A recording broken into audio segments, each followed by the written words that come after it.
or ya oyo tozo vivre le bien tufi bilile le kamalo bana ebele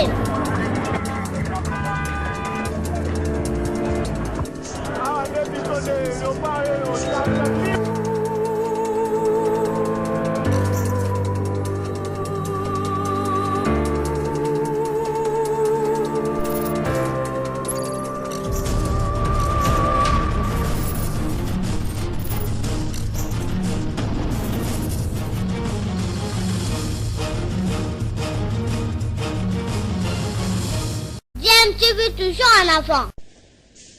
Fidèles téléspectatrices à Canal Congo Télévision, auditeurs, auditrices à 96.8 MHz Radio Liberté Kinshasa, Tokutani Susu pour la deuxième partie, émission Nabino, rendez-vous des auditeurs, émission Pesa Nabino, possibilité à Kobenga, à Kopesa Makanisa Nabino, Baïdé Nabino, proposition Nabino, Namakambuzali Kolekanambo Cannabis au Congo. Première partie, Tolebelaki, Makambu Italie, problématique, il y a organisation, il y avait élection locale, municipale, paix urbaine, Nambo Cannabis au Congo. Deuxième partie, Tozo le sujet Mosusu.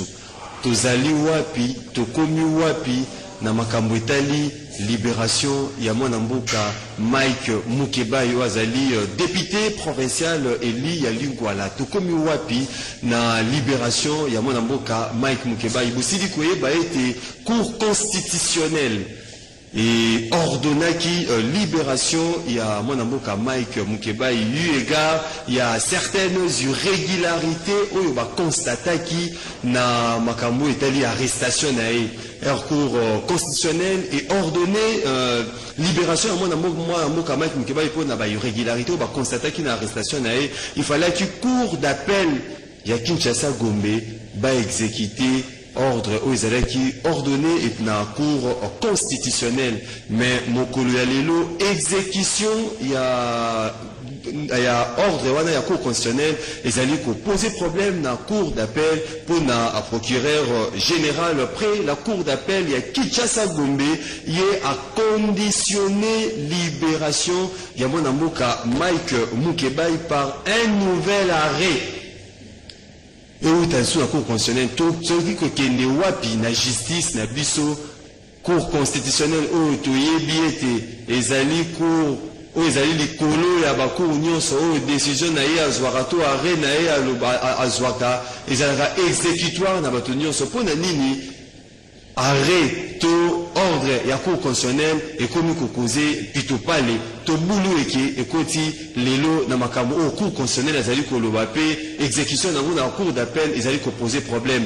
Bourben Nabiso na 082 33 33 749 082 33 33 749 pour la meilleure compréhension 082 33 33 749 on a baignon sur bazar qu'on a biso na radio bazar on a biso na télévision numéro ezali affiché au bas de vos écrans numéro on a ne bobenga bopesa makanisi na bino pour la deuxième partie de Yamel Bino moi na mboka Prince Epenge ye azali président national il y a parti politique ADD Congo pe moko il y a ba communicateur il y a plateforme politique la muka moi mboka Prince Epenge mbote na yo mbote ndeko Maxime tozali pe na ndeko Bonheur Ndinga o azali consultant maison de makambo etali droit ezali expert en droit moi mboka Bonheur Ndinga mbote na yo pe. Merci ndeko Maxime na baladion sur Canal Congo Télévision Radio Liberté Kinshasa. Naba ndeko Prince Epenge pe Bonheur Ndinga toko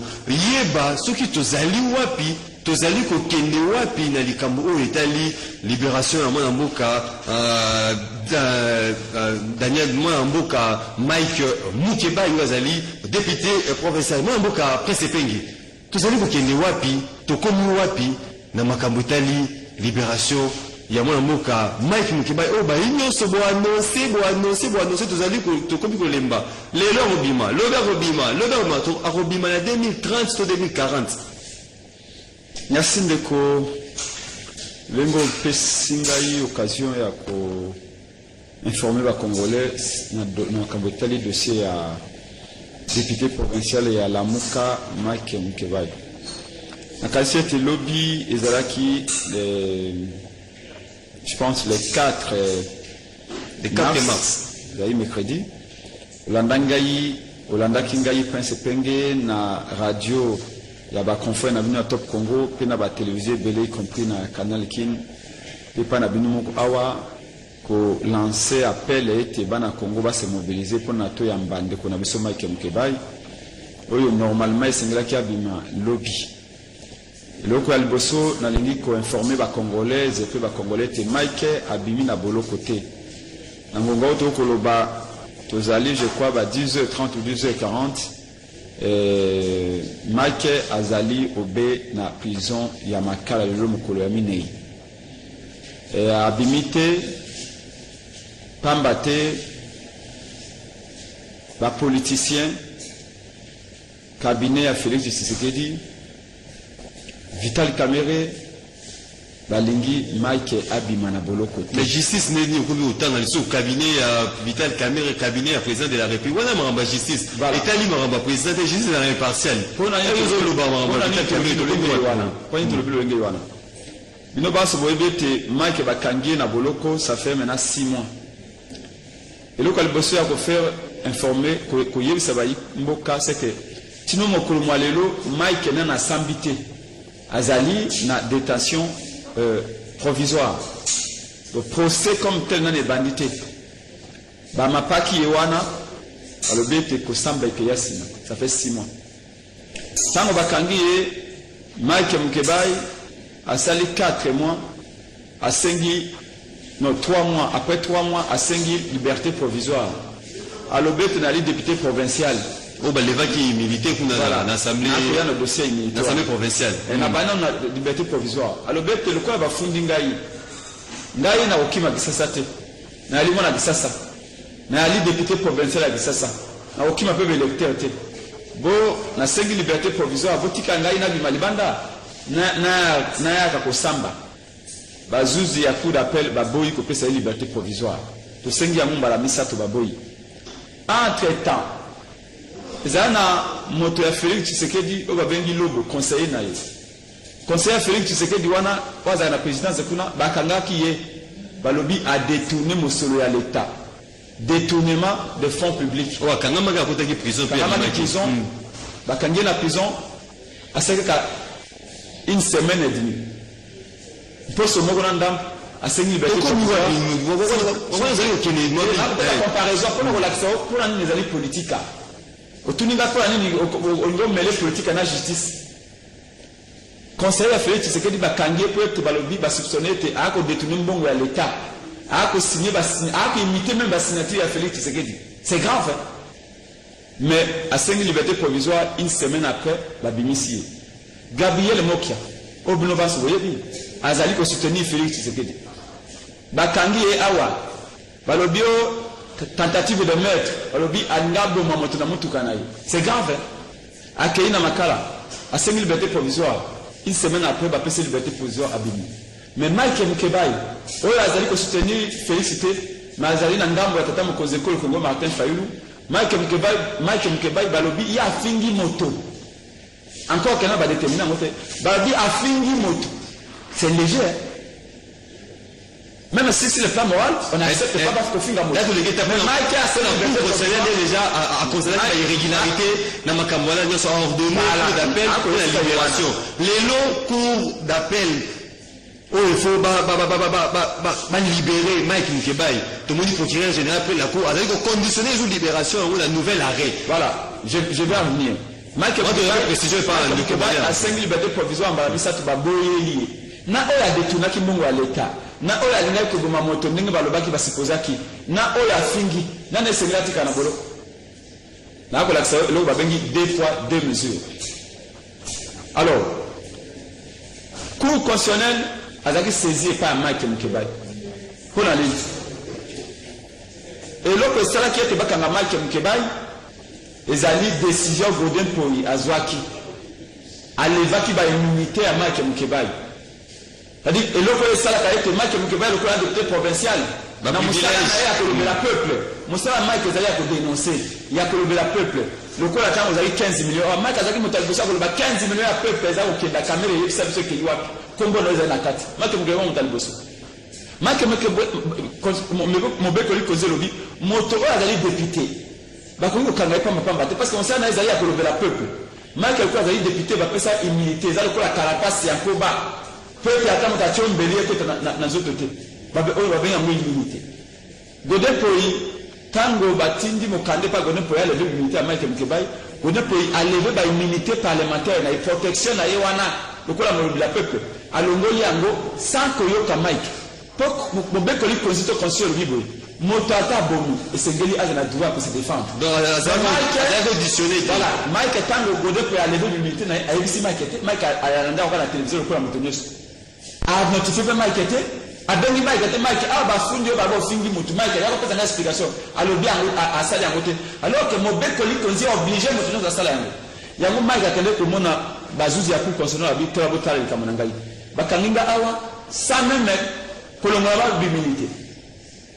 balongoli yango sana na yeba nde cour constitutionnel apesi Mike raison alobi pasteur Godin Poi bino bobe ngalo pasteur ngana ndimité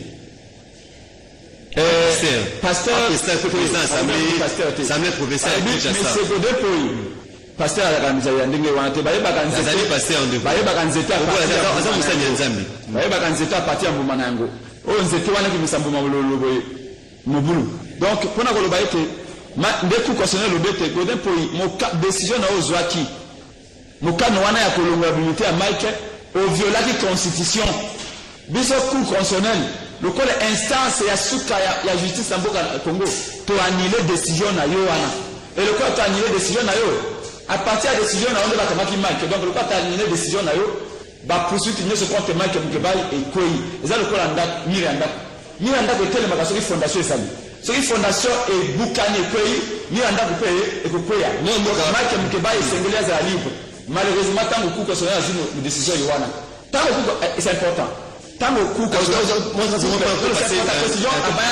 spécialiste ya makambo yango cour constitutionnel mokolo azwi arrêt na ye po ete Mike abima mokolo yango wana nde azongisaki biimmunité ya Mike directement anaannula la décision du bureau de l'Assemblée provinciale jugé inconstitutionnel donc ndenge aza boye Mike na momo tokoloba na makala nalobi bonjour obima en région de l'Assemblée provinciale oyo toza momo Mike Mukebai na makala azali na biimmunité na ye ya député. Or, on ne peut pas arrêter quelqu'un qui a un député qui a des immunités. Le but coup d'appel a fallu 3 semaines pour exécuter arrêt à cour constitutionnel. 3 semaines après ma pression, tout ça, cour constitutionnel a fini par rendre son arrêt à son tour. Mais le tika qui c'est coup d'appel, oui, coup d'appel on n'a pas arrêt c'est conformant à l'arrêt de la cour constitutionnelle. Parce que coup d'appel pas comme Maïko Boya. Faisant un coup d'appel de l'Oluchuluana, elle n'appelle pas proche pour Vital Kamel. Oh, à Boyaki, papa, coloration politique. Ali politique, justice n'a biso Ali de Kabila, bah de base sur les biens. De l'Oluchuluana faisant un coup d'appel, Ali proche à Vital Kamel. Au moins, il y a un article, mon groupe, la jeunesse va publier. Vital Kamel va promettre, il y a un biso qui Vital Kamel va promettre, il y a un biso qui Mike na Boloko. Ngai na komatisa yo fonction. Ngai na otika na ko na ko ba tu dois ça là de c'est to makambo na ko le ezalima et la réalité. Na ko shuka 1 minute. Na ko songa. Le chule a sali 3 semaines pour appliquer arrêt à cour constitutionnelle. Alors que nous pense moyebi que balobi les arrêts de la cour constitutionnelle sont immédiatement exécutoires. Pour ça les articles 94 il y a loi portant fonctionnement du statut à cour constitutionnelle. Mais un président de la cour d'appel a exécuté à Léonate. Mais 3 semaines après, il a exécuté à la cour constitutionnelle, cour d'appel, il a quand même arrêté. Maintenant, tu as dit que Babengi, Mokanda, réquisition plutôt au fin de l'agissement. Mokanda, Batinda, agent, au Kenango, dans ma cala, pour sa chose à prison, vous mettez ça, Mike Mukebai. Mike Mukebai a bénéficié à DRE. Arrêt à cour constitutionnelle, le bête abima. Arrêt à cour d'appel, le sac de le bête abima. Si quoi, nous avons bloqué les Cambo, les alliés, procureur, prêt, la cour d'appel, le sac de avec le bao, le bindé les aboyés, le cola, Mike Mukebai a poursuivi. Dans des affaires, affaire à Molène de Sakondo, proche à Vital Kamel.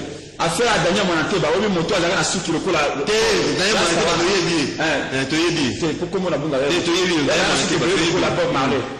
babakata soute ça va nous quitter. donc je vous à Lugo alors bi ba balé wana bango so ba poche à quand même à louche merci donc base là avec monsieur Mike Mkeba c'est la poche à donc des alliés politiques merci monsieur na la muka to dénoncer à mode de Kélémélé merci président on préparer marche to kenda ko sala marche jusqu'à ce que Mike abi mana ça va causer donc on est en train de vraiment expert côté makambo etali droit bareo bato bayimboka bazali ko mituna mikolo na mikolo Mike Mobile fera bima kuna cour constitutionnelle a ordonné mutabima cour d'appel oyo abali kokanga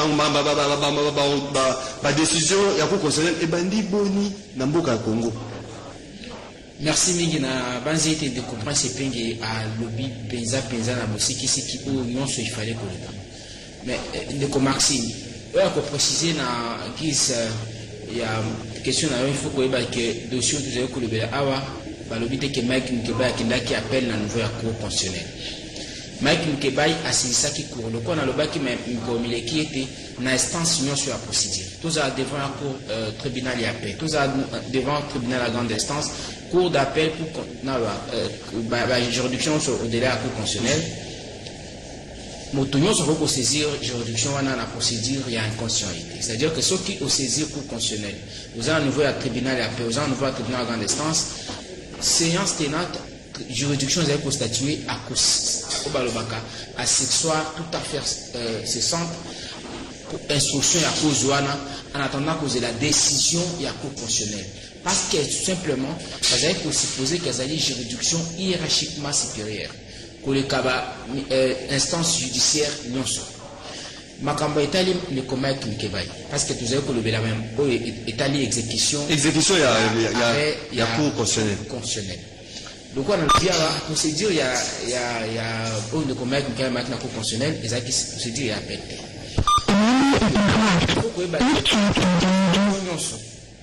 La juridiction, ils allaient rattacher dans le parquet près d'Ango. Le quoi, cour d'appel est à Kinshasa Gombe, le quoi, la cour d'appel à Kinshasa Matete, le quoi, la tribunal à grande instance à Gombe, tout bas instance, ils allaient dans haute bengi parquet près. C'est-à-dire que nous allons à parquet, ils allaient collander là.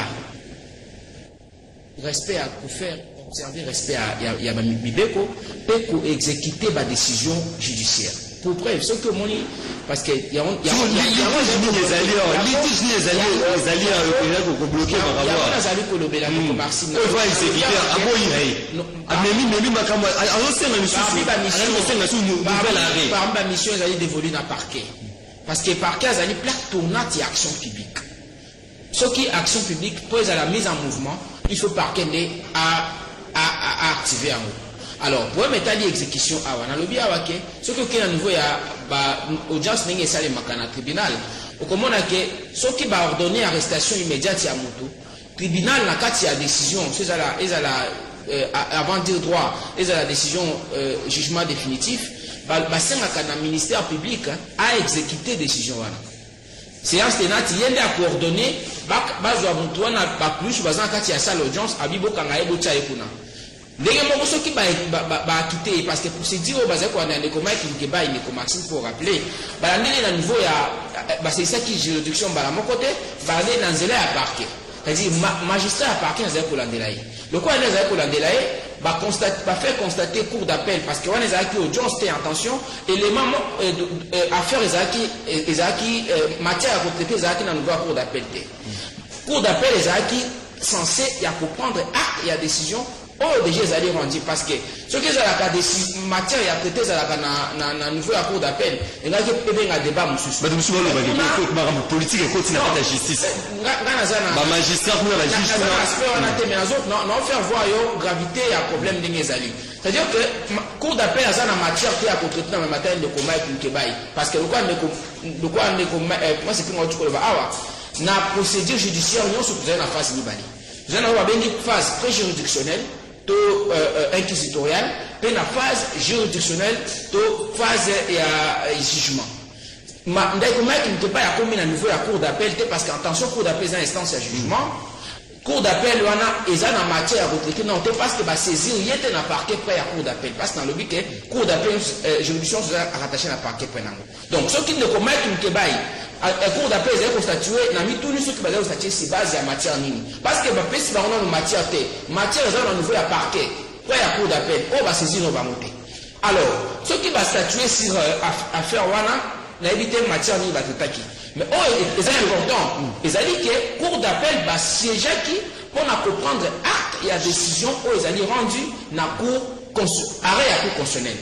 Donc, matière il y a cour d'appel, c'est compliqué inutilement parce que vous allez saisir officiellement ce qui va saisir le commerce, bah la sabi so o va bengi na droit parce que vous avez bien requête officielle. Est-ce que vous faites justice est-ce que vous faites justice va sanction pèse dans la requête non cour constitutionnelle aux ali instance aux ali colo à l'instance nyonso à une décision aux instance aux inférieures à s'opposer dans nous est-ce que sanction peut commencer dans d'appel lelo. Par contre, la sabi so te requête au fin de fixation d'audience parce que magistrat nous temps à instruire affaire naé azana o la sa à quoi conclusion pour nous proposer poursuite judiciaire ya moto ou la néa qui à parquet ya on va bengi requête au fin de fixation d'audience ako bon ça ya malamu atindi na tribunal de na cour à l'hôpital moto na za kwa na parquet document na dossier na ezali ya solo selon nga na za convaincu que na sa makambo wana bolandela si base ya tel élément mais na niveau la cour d'appel basé na matière tel parce qu'il va saisir banguna no tel ko après c'est pinga autre ba awa dossier à Mike Mkebai ezali en phase pré-juridictionnelle alors pour la bazo exécuté na lobby mission justement pour la bazo exécuté mission à parquet ezali notamment pour faire exécuter ma décision judiciaire o ezali rendi na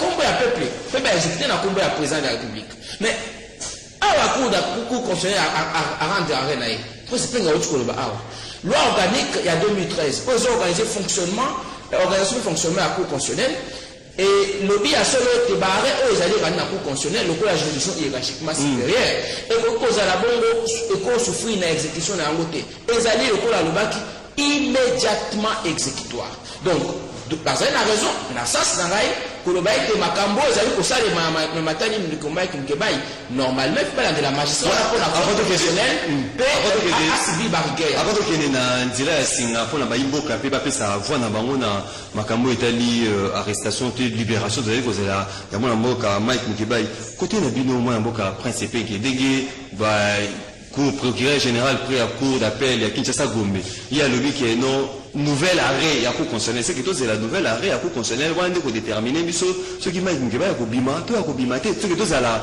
pilo to va na biso to la na biso to c'est la nouvelle arrêt à cour constitutionnelle non de eza ba makambo bango lokola ndeko bonela bango ba benga ngo na droit ba manœuvre dilatoire en fait eloko bango ba lingine ba dilater période wana o makana makala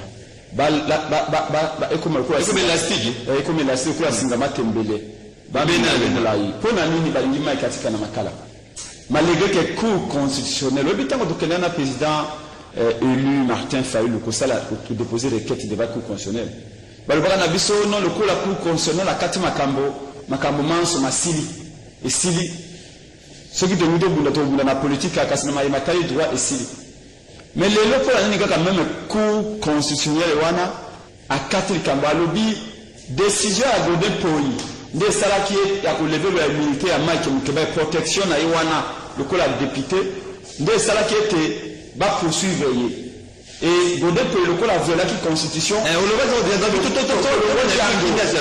a mis tino lelo ba ko exécuter décision wana té arrêt à cour constitutionnelle té pour l'année après cour constitutionnelle cour d'appel qui ça Gombe malgré la bloc que se conformer à la constitution ba rendre rien à bango ordonner la libération immédiate à Mike Mkebai mais sinon le loma qui na prison comment est-ce qu'un procureur peut la cour d'appel a eu goloba na ko signer réquisition au fin de l'enregistrement mokanda wana te pour Mike na boloko awa Mike azali prisonnier privé peu personnel à Félix Tshisekedi na muninga na caméra il faut le dire bolandaki déclaration et au moins si à Mike Mkebai madame Kokotas alobaki albi de le shule azali ko za injonction et wuti na kinga 4 pe na kanchach alobi Mike abi maté mais biso ke je suis la politique non c'est bien on continue à relobara aza injonction que les il faut justice va la liberté constitution la loi organique va bilo wana sala nyoso on a malobani non bato nyoso mi balé va déposer plainte contre Mike Mkebai bazali obe ba proche ya Vital Kamerhe bato ba ko sa na cabinet ça vous dit rien et pour chuter nous biso na kati ya lamuka nous pensons que esengeli awa sika lokola na si le plan de droit makambo sili et comme une action politique. To remercier tout d'abord bana que ça banso ba yakilo bina moni bato oti munga fula makolo. Bato oti ngaliami makolo. Bato oti quartier toi makolo. Bato oti kingabwa ba oti awa na commune la Kinshasa ba lumbuli ngwala makolo ti na prison makala pour na répondre na appel na salaki ya koloba ete boya ko yamba combattant na bango les militants pour les droits de l'homme, Molobei Nabango pour la vérité des unes de Mike Mkebai. Merci. Remercier pour le niveau de la population. Remerciement aussi sa émission. Remercier pour initier marche à Monene pour la libération à Mike Mkebai. Boye Bayete Mike Mkebai, Lata Awa et Andeli Kambuya. Baboya Bimapote, le code de la communiqué à l'Église catholique, s'il vous plaît. Et puis c'est là de Konanga ici au sein de l'État où il y a Congo population population de Bolande de classe population de batata episcopo ambongo basa comité permanent ya Senko Bolanda qui a bécho à cette déclaration ba episcopo là na cancer ba ko ça au Matthieu 3:3 Pierre c'est pas un na mona ka déclaration Balobi coalition FCC cash pour quel but? Dans une déclaration, il y a un exemple, elle va faire un verset biblique, va dénoncer corruption, va dénoncer détournement de millions d'argent, va dénoncer enrichissement à cabinet Félix Tshisekedi, paix il y a pas Kabila. À moins d'une année, Mbongo cabinet Félix Tshisekedi, n'a pas Kabila va détourner, c'est près d'$1 milliard. C'est 100 jours, l'escroquerie du siècle. Et baboyi maka bimana boloko to ba bimaka amu nokumulai ako dénoncer boloko yiwana na moment mboko de pela ba imbongo ya basoda muto ba imbongo ba barrage wa merci bon conseil de compte merci moi biso ki maka bimi ako panza makita merci toti kaye na boloko na mi asambo ya 100 jours et si la va pewa bimisaye merci mike to ke na boloko to sa marche to ke ndile continue butumba o to ke ndepende la singa mo amboka po se penge mai pesa pembe na wana omela mai okitsana no mutema 082 33 33 749. Allô, bonjour. Bonjour, Papa Maxime. Oui, de quoi faire? La PC de copains c'est Penge Mbote, Nambalandi Dionso. Bien qu'il y ait le couteau, mais comme mine, mon okonaye. Il y a la vérité, y compris notre maison. On a vu comme on a dit ma capitale. Bonheur Ndinga. Il y a c'est basé dans la droite et dans la constitution à l'ordre. La commune d'abord, bah combattant, bah résistant, il y a la Mouka. Ça fait 6 mois, Moutou Oyo, justice était libérée déjà. Mais actuellement à Mouka, comme les Araki, basé sur le tribalisme, basé maintenant, c'est pour passer à l'oppression, pour que Maïm Kibaï a libéré. C'est ça maintenant comment Mabéa, il y a la Mouka Yangouana. Il y a un conseil d'abord, on a tous les combattants de peste et c'est de libérer Maïm Kibaï. Parce que la Mouka Baza remplie par la haine. Moyen bon combattre pour Maïm Kibaï, avec le tribalisme, tout ça. Tribalisme, on a fait d'abord tous les combattants, il y a eu de peste. Pour faire le but, pour que tous les gens qui baillent, pour qu'on essaie de libérer. Il n'a pas il n'y a aucune raison. Même qui baille avant la prison. Donc, pour dire que ça fait 6 mois, merci. Merci. Merci Ndeko Raphaël depuis quartier Matongi dans la commune de Kalamo. Alors bonjour. Ndeko Asidiko Kende 0422 33 33. Allô bonjour. Allô bonjour. Au Bengi Bissou Apiko Monani Ndeko. Je parti à Iten, Maka Michel. Oui, Ndeko Michel, Makansinayo.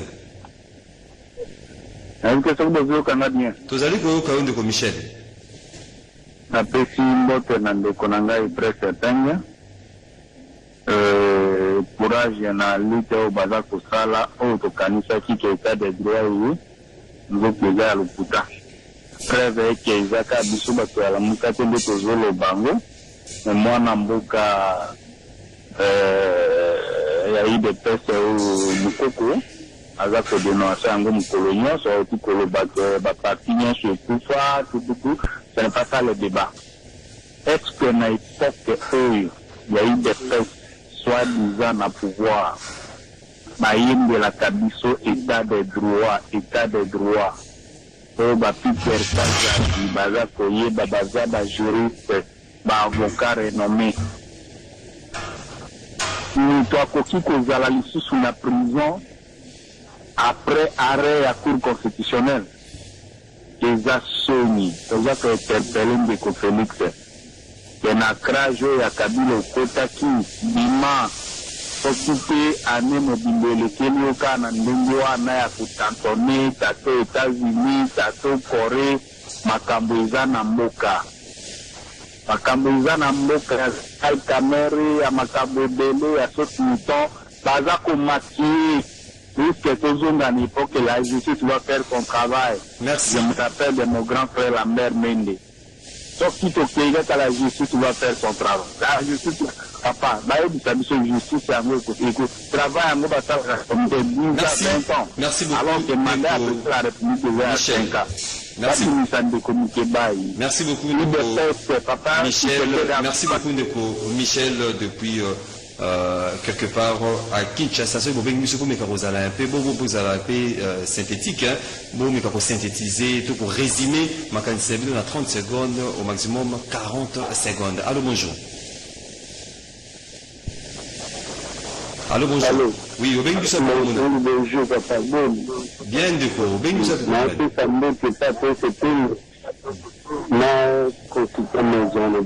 oui.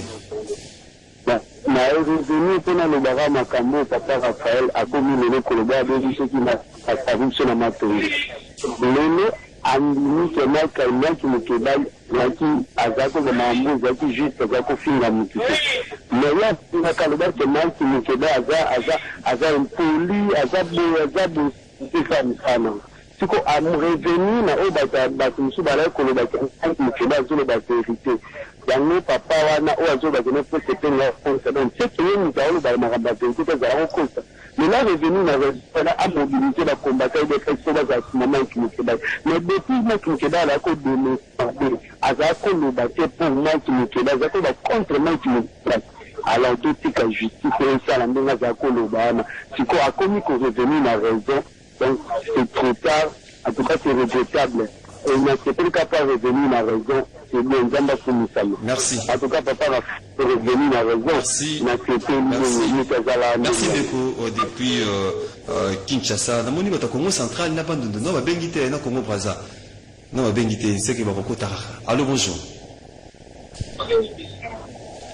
Allô, bonjour. Allô, bonjour. Oui, au Bengi Bissou, comment on a une. Bonjour. Bonjour, au Bengi Bissou, comment on a une. Kinsuka, Mama Feza. Mama Feza depuis Kinchuka. Kinchuka. Oui, Ndiko, Mama Feza, ma candidature. En fait, j'aimerais intervenir en ce sens. Lorsque vos auditeurs appellent, monsieur le journaliste, vous devez aussi le recadrer. Monsieur Raphaël, lorsqu'il dit que Bazo c'est l'activisme par rapport à Mike Mukebai, donc c'est l'activisme Mandenge Nini. Parce que moi je comprends que lorsqu'on n'a pas à dire, il faut apprendre à se taire. Le problème de Mike Mukebai est politisé. Moi d'ailleurs, j'appelle Mukebai prophète politique. Tout ce qu'il a prédit, Yango et Kokisani, le détournement d'argent. Vous comprenez? Mukebai est un prophète, mais ils oublient que d'ailleurs, on fait de lui fort et très fort. Mike Mukebai devient encore puissant. Nous sommes derrière lui. D'ailleurs, je m'organise d'aller le rendre visite cet après-midi, ceux qui n'ont 8 ans. Vous devez aussi recadrer les auditeurs lorsqu'ils parlent des bêtises. Merci. Je salue Prince Sepenge qui est sur le plateau. C'est un vaillant. J'ai beaucoup d'estime pour toi, Prince Sepenge. Courage. Et vous voyez aujourd'hui la crise de légitimité persistent. Ils ont cru gagner les élections, or c'est une élection truquée. Voici les convénients. Le pays est sous la malédiction. Si je veux revenir par rapport à ma communication pour la Genève, mais ma commère que le toit a trahir, malédiction vous allez connaître. Le pays est sous la malédiction. Même si c'est une meeting, la triomphale, qui se lit dans le Batanini, que c'est comme l'ambondo, le toit a trahir à la maudit. Le pays est sous la malédiction. Il doit repentir car on ne se manque pas de Dieu. Merci et bonne journée. Merci Nayope Loko, la maman Feza, tellement que tout ça, moi, il y a bien d'autres bassi. Yo, to tikelio, minute, belio, loba. To nasir, message nayo, et au cani. Allô, bonjour. Allô, bonjour. Oui, au bien, monsieur, plus comment on a? Je m'appelle M. Martin, ma lignée d'esprit Parombo. Défait depuis Parombo. Monsieur le journaliste, parce que, en tout cas, votre émission, ça fait vraiment très mal. Je me demande, est-ce que Congola raisonne, ou bien Congola dans la manière de réfléchir? Parce que les gens donc je ne comprends pas. Est-ce que les ont émission à parti politique, ils ont émission indépendante, et nos journalistes indépendants? Chris Kepenge, arrêté à l'année. Il ne sait même pas comment abattre la loi. La loi. Ceux qui au Bengi Bisso, ils allaient rendez-vous des auditeurs, émission intellectuelle, il y a sage, il y a tout ça galant. Donc ceux qui au Bengi, au Tikala, na sujet, na Bisso ya Mokolo. Au fait, si ils ont choc d'idées, donc ils allaient tega kabato ya IDPS, bato ya PPRD, bato ya la Mukate, ah ils allaient mélange à la parti politique, mélange à la coloration politique, choc ya idée wanande au sala été, ba gouvernant na Bisso, ba meka, où ils allaient à Malamo, bâtir en pratique. Ceux vous allez pour dénoncer Makambo, ba meka en pratique. Allô, bonjour. Oui, bonjour, c'est Patrick Nagombe. Oui, Patrick depuis Gombe. Merci beaucoup. Je salue les invités. Bon, Makambo, il y a un peu, naturellement, parenthèse, on a moni invité, baza plus, plus de parole, invité. Donc, auditer, aux autres, même idée aussi la tête. Il faut essayer un peu de voir un peu l'histoire là. Parce que il n'y a pas au Kati, c'est quoi ça? Si comme toi, le bas, si ça t'a moins aidé, ou soit chez moi, une minute et belé, l'émission là, yo. À ce qui concerne le problème, il y a Mike Mukebai. Mais Mike Mukebai, vraiment, à combattre sur la vérité, où est le mal? Hein? Ce qu'il y a en tout cas, ou bien promouvoir, ou bien handicapé. Alors, on a assemblé, quand on va passer la mtema mabe à l'okuta, il y a un poste à promouvoir avec les handicapés. Président de la République d'abord, à promouvoir Bango, qui est non handicapé, moi, je pense à Zotika, mais il y a un contre Amakamwana. D'abord, le président, moi, assemblée provinciale, moi, kamikaze. Si on a contredit, nous, pour ça, tous. Tout consoler et puis il y a ce côté à côté moi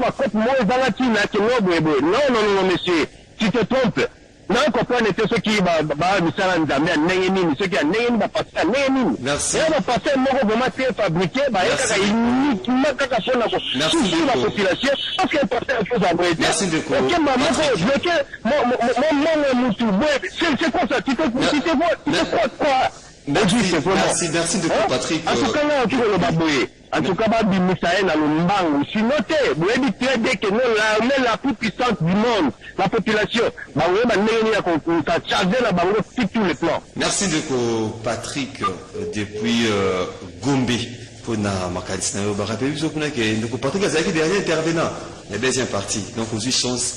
On va dire que le moment minute belé de comprendre c'est pengue de comprendre c'est pengue atasili ça de bonheur européen ça mécanicien européen de comprendre c'est pengue aussi ça na biso on comprend den au moment bengue le bi pense pengue à la tsaini c'est la loi il faut quand même que na procédure pénale tant autant que ça soit le bi que yango zali température ya démocratie na mboka c'est-à-dire que makambo zako lekana siko Mukebai ko banda ko bakanga ke kino mukolo akobima il faut ça les dans le cadre de la procédure dans le cadre de la procédure pénale procédure wanande yango loi oyo ezali kolobela donc ceux qui ne comprennent c'est pas au-delà aspect oyo ezali koloba vous allez pas chanter vous allez koloba nde matin mibeko na koshite pona le babo ndeko Maxime bande ko baye bake ma matali kamba Mukebai lelo lelo c'est carté dans le principe il y a droit na éviter ce qui certainement na appréhension na mais on a ko le bezali kaka mideko alors bande ko baye te ma matali ndeko Mukebai raison mon côté il y a procédure ko empêcher lelo azali banda ce qui azali na kati ya boloko lelo ezali parce que ba lobby politique ils aura dessus le collier à droit mais il faut que ba na beaucoup c'était ma procédure des échos kenda bongo procureur général pour la cour d'appel azali bongo professionnellement responsable il y a makambo za ko parce que azali ko sala obstruction na exécution ya décision ezali rendi na instance hiérarchiquement supérieure ya de ko sepenge. Merci ndeko Maxime na pesi mbote na bandeko banso ba bengi na respecter vos opinions na bango c'est ça aussi mboka auto ndotonda lobi tous les points de vue ezaka pona ko memamboka liboso. Na ko bandezo d'abord na ko pesa la numéro ya téléphone parce que tous a préparé une très grande marche au betenali na ko coordonner makambo ya accueil ya Mike na pe mutako coordonner ba communicateur on pesa makanisa on point aussi ici déjà mission mais le ko tu ko so yangwana comme si sur quoi ba robot tout le bagawa moyo lingi l'émission alors qu'on est venu nous exprimer le point de vue numéro ya prince premier ya 081 23 55 500 081 23 55 500 donc bandeko banso bana ya lamuka ba électeur ma Mukebai bana ça ba congolais banso y compris même ya bandeko des personnes balobi maintenant ba comprendre que le kuta il y a un ascenseur vous avez besoin de l'escalier ba comprendre les maman oti koloba mboka na biso et communali babe uta Félix Zaki nommé par Kabila. Et dans tous les secteurs, je vais donner un exemple. Quand le même catholique ne va le battre du mal peut sortir le bien. Oui, nous collons investisseur à Félix Tshisekedi. Babengi papa Cardinal Ambongo a qu'il investiture. Cardinal Ambongo a lobby. L'invitation n'est pas égale à la convocation. Na kokende na remise na investiture à Félix na Kabila te zali théâtre. Toboy ko cautionner le kuta. Toboy ko tongamboka na le kuta na okendate. Quelques mois après Cardinal Ambongo a lobby du mal peut sortir le bien. Mais lobby au monde communicable ici, a lobby c'est une escroquerie à la Pablo Escobar. Oh, oui, tu ça Masikawa na 100 jours. Alors 100 jours, il a fallu 100 jours, il a fallu Tshisekedi ezali le col opération il y a vendeur de drogue. C'est-à-dire que bayi bongo ya l'état na kangamisu nyoso. Bayi bongo ya l'état ko la muba. Et le lelo ko ni basali sembla ko kanga ba mindele ko tse bona prison pour étouffer affaire, pour distraire la population. Alors que la personne qui doit être interpellée est Félix Tshisekedi. Pourquoi? Félix Tshisekedi fait la mise en accusation. De quoi matin, à ça le programme, alors que le programme est une compétence n'a été. D'après le gouvernement,